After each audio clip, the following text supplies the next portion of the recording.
What's up and welcome back. I'm going to go ahead and give you a green light to click that subscribe button. That'll come in, that's called a setup.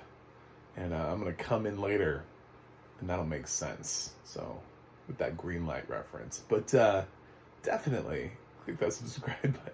I'm John Stark from MacMovieGuy.com. I'm a blind film critic and this is Gray Matter. This is currently on Max. And it's going to stay on Max because it's a Project Greenlight film. And there's like a whole series that's tied to this. So this is going to have a hard time getting dropped from Max. Because if they do drop it, they drop the whole series and the movie. It's like the whole thing. So it kind of defeats the purpose of having done the series to drop the movie. But yeah, I did... it does have audio description. I should say that. It does have audio description. Gray Matter.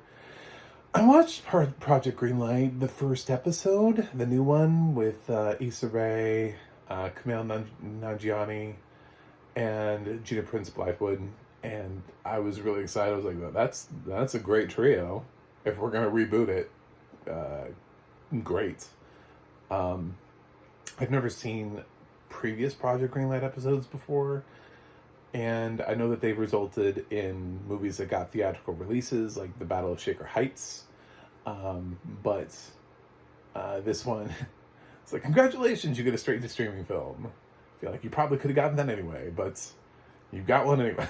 You got a better funded one, is what you got for winning Project Greenlight. I stopped watching the series just because, like, the first episode, they already figured out who they were going to work with. And to me, that was like a little less interesting. I wanted to see more of the submissions. I wanted them to highlight more filmmakers. You know, they came in with the whole, let's highlight female filmmakers of color, right? And like that was their thing. And they were going to show us these little short films and mention some names, name drop some people. And I was like, well, this could help some people because they'll get name dropped. And these are people who don't have name recognition. So perhaps this could help them get gigs, even if they don't win. The fact that they're featured, you know, Jennifer Hudson didn't win American Idol, but she won an Oscar.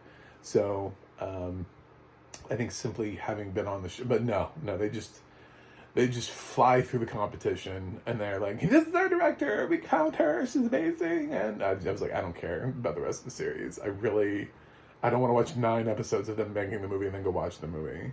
So. I mean, I'm interested in filmmaking, but usually those are like DVD features for me. It's like I want to watch the film and then I want to watch the making of. There's so many people now who are doing that trend of I don't watch the trailer because trailers are cut with so many spoilers now. I haven't seen a trailer in forever unless I'm forced to watch it because I don't have premium YouTube. Unless I'm forced to watch 15 seconds of it before I can click the skip button. Or if I'm on a fast channel like Tubi and it happens to play in between. Those are really the only times. I don't seek out trailers anymore. So, yeah, I just wasn't really interested in watching how the sausage gets made before eating the sausage. I just want to eat the sausage. So I ate Grey Matter. And, yeah, it's... I walked into this knowing it was a Project Greenlight movie, and it has Mia Isaac, and that's a huge plus for me. I thought last year she was in 2 really underrated streaming films. She was in Don't Let Me Go and Not Okay, and she was great in both of those. And 2022 was sort of the year where I was like, who is this Mia Isaac? I love her. I'm obsessed.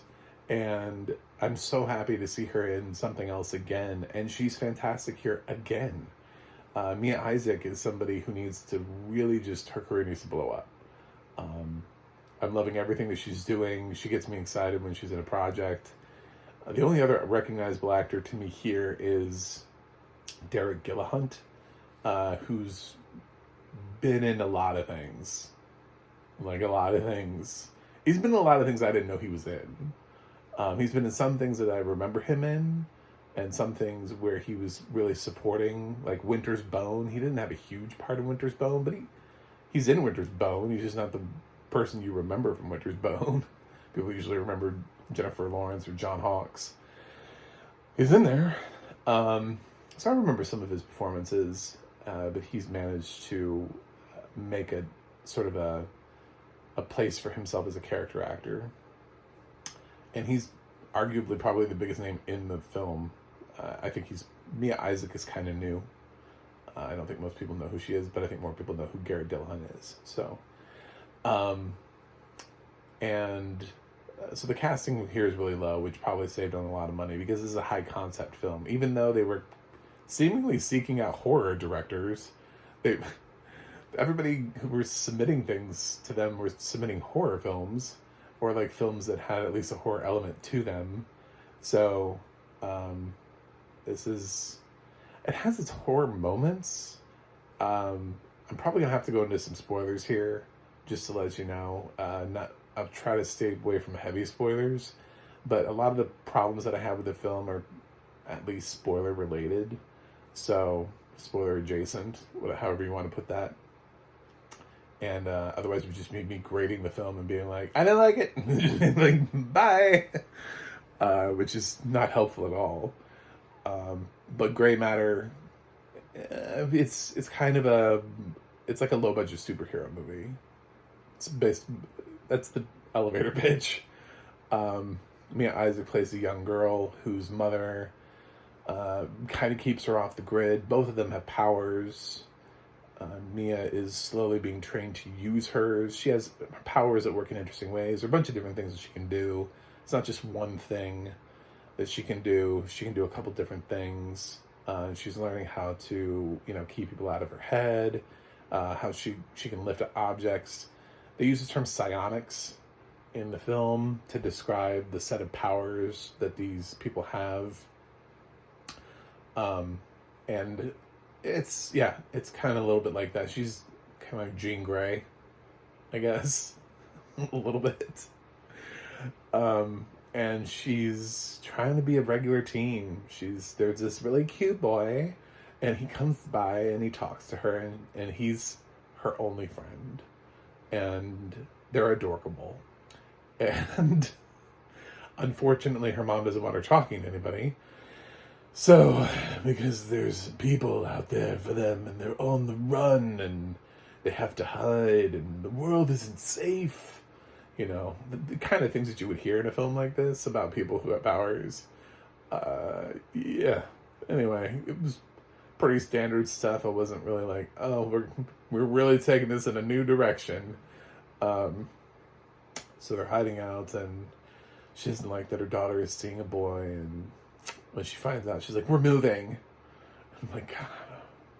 First of all, you never tell your kid that, because that automatically prompts them to go do dumb shit, which is exactly what she does. She has to go and see her boy. She has to. One last time before they move on Friday. She even tells her what day they're moving, so it's not even like, we're moving in the morning.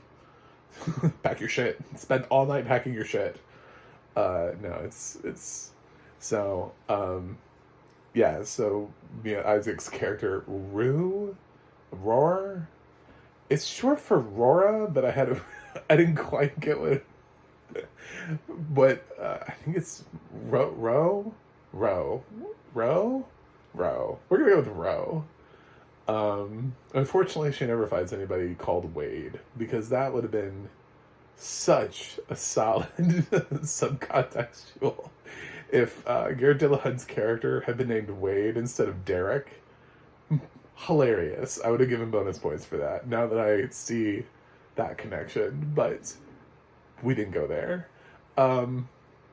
So Ro goes out and she meets her friend, and things happen because she doesn't really have a grasp on her powers, and her mom has been kind of forceful about that. I'll use the word forceful instead of abusive. She's just trying to scare her daughter into knowing that she's not ready. It's borderline. It's borderline. Some people will find it a little bit. I saw what they were trying to do, and I was like, I don't believe that this woman is not scary to me at all. She's not bad. She's literally just trying to protect her kid from something she knows is worse. and bad shit happens, and she just kind of wakes up. And she wakes up after the bad shit happens, which I'm trying not to, I'm moving past it. We're jumping that.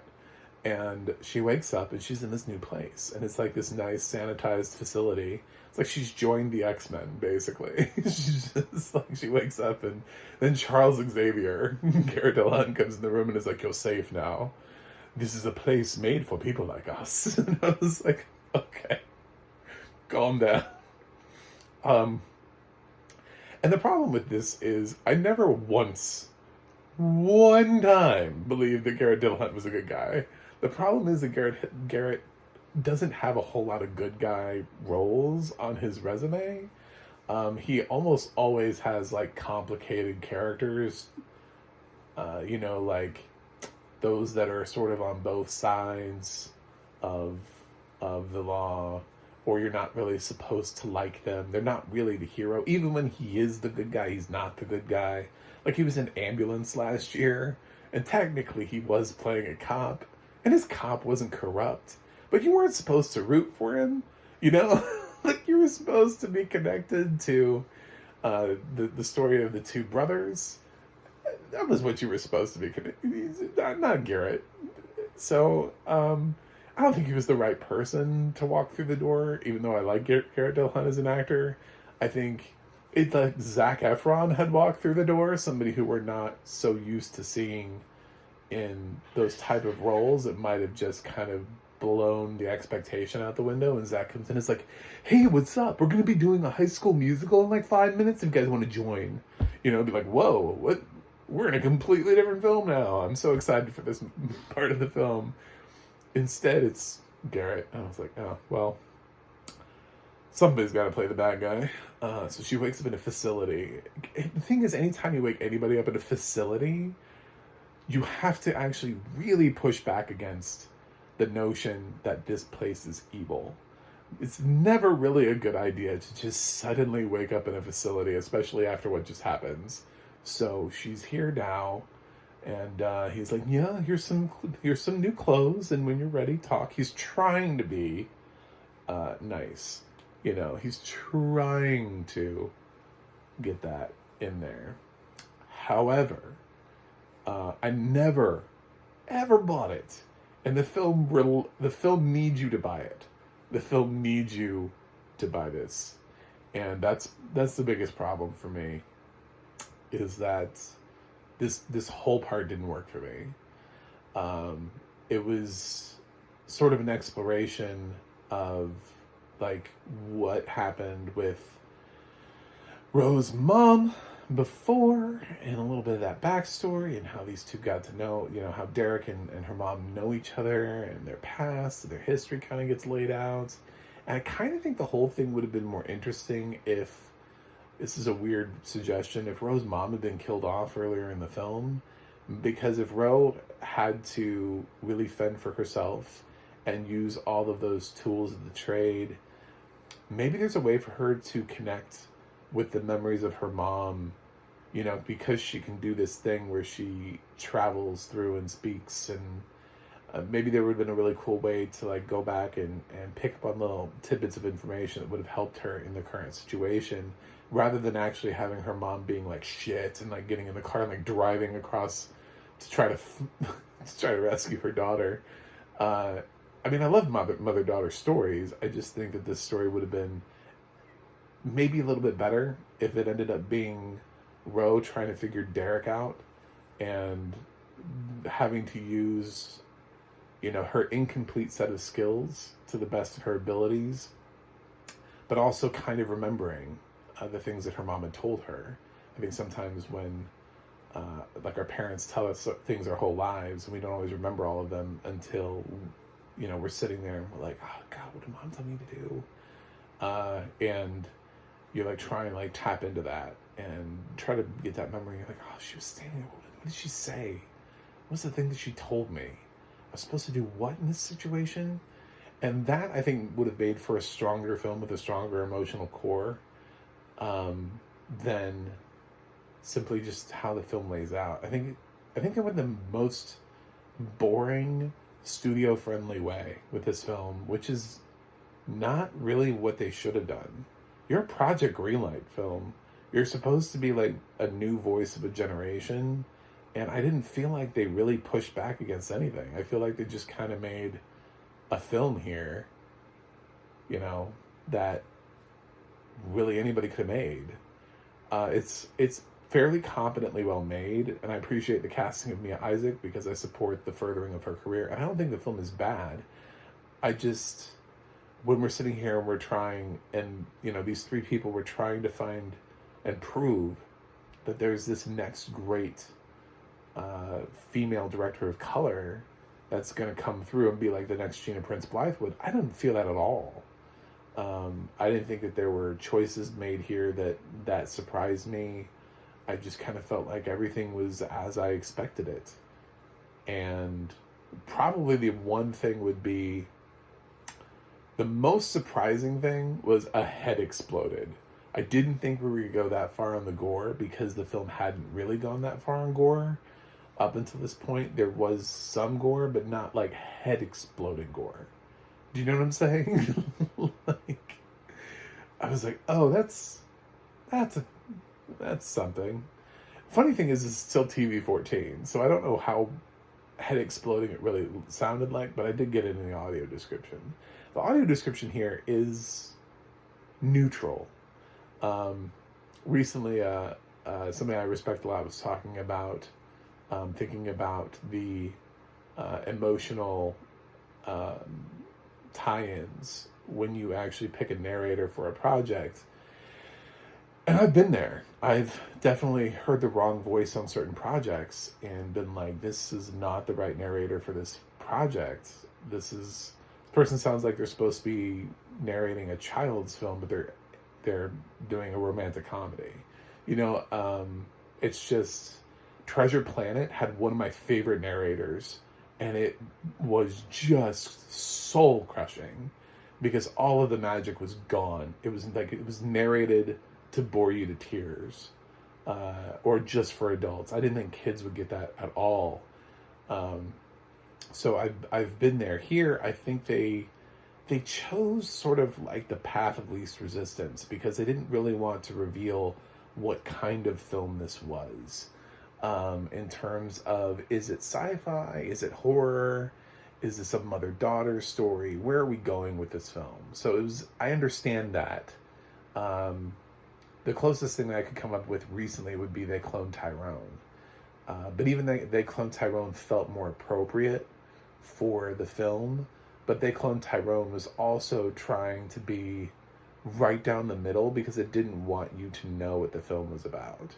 And I can appreciate that. Here, I don't know that that's as earned as it would have been to try to help build up the suspense. There are parts of this that are a little bit lighter, and I get the tendency to not want to get one of those narrators that feels more appropriate for like a thriller / horror film. But most of this film lays in that pocket, so I just would have gone with that. Anyway, those are my thoughts. I never know what I'm actually missing with audio description, so I don't know if we missed anything cool, but as far as the actual descriptions of the characters, there aren't that many people in this film to describe. There aren't that many main characters, so there's only just so many times you can describe them. You get things like blood being covered on something, or remarks about like how her shoes have blood on them. Changes of clothes.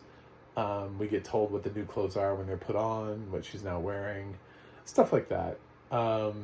So it's good audio description, but it kind of feels like it's really funny because it feels like it's the most interchangeable narration that could have gone with any film, regardless of genre. It's very odd. It just is like, I was like, wow, I don't even know what genre this is based on this audio description. I think it wouldn't have worked in a film that was so definitively one thing. This is a kind of narration that you can't put on Hereditary. Like, this is not that. This it's also maybe not appropriate for SpongeBob. You know, like you have to really just be on one end of the spectrum or another, but this one tries to go right down the middle. Anyway, I didn't really care for this that much. I thought Mia Isaac gave a strong performance. To me, that's actually really important because I'm really hoping her career pops. So I actually appreciate that a lot more than I normally would with any other actor or performance. But I don't think that the director really made any different choices here, and I don't really understand the Project Greenlight. I don't get it. It's not that I have a negative opinion of the director. It is a debut, so it's not like I'm sitting here going, oh, I never want to see anything from this person ever again. This is awful. It kind of like Slight. Slight was sort of, it made some choices. It wasn't perfect. It made some choices. And if I saw from the director of Slight later on in life, I'm not going to turn away from it, but I'm also not going to be like, yes, awesome, thank God. You know, it's not like the first time I watched Sorry to Bother You, and I was like, who is this director? You know, that's what I wanted from this. I wanted to push back against, so many ideas that we see just typically in this genre, and I don't think it really did that. So I'm going to give Gray Matter a C+.